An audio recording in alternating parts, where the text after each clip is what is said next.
Εγώ ξέρω μια άλλη παροιμία. Ναι. Ο φούρναρης της γειτονιάς που βγάζει τις φρατζόλες μου έδωσε παραγγελιά να σας πηδάω όλες. Μια πολύ τεχνική ομάδα, αλλά με φοβερή δυσκολιότητα στον γκολ. Σφίγγεται, ένα ξεροκούρα εδώ βγάζει μου, αδερφέ μου.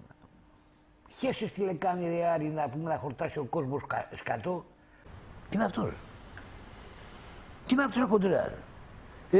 Όπα το τσάμικο. Τι είναι αυτό που το βρήκανε. Εκεί μου την έδωσε να μου λέω άντε να πάει. Με ένας ντάμπης, ένας κάτι τυχάρπαστη, κάτι παίκτες να πούμε. Μαγιά. Γεια χαρά φίλε, γεια χαρά. Γεια σου. Καταρχάς, ξέρεις από ποδόσφαιρο καταρχάς. Γενικά, αν ξέρεις από ποδόσφαιρο. Σαν άνθρωπος.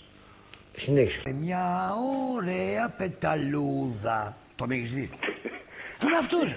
Αυτός είναι ο δερμάτος. Τι είναι αυτό τώρα. Καληνύχτα για χαρά, δεν μπορώ άλλο. Καληνύχτα για χαρά.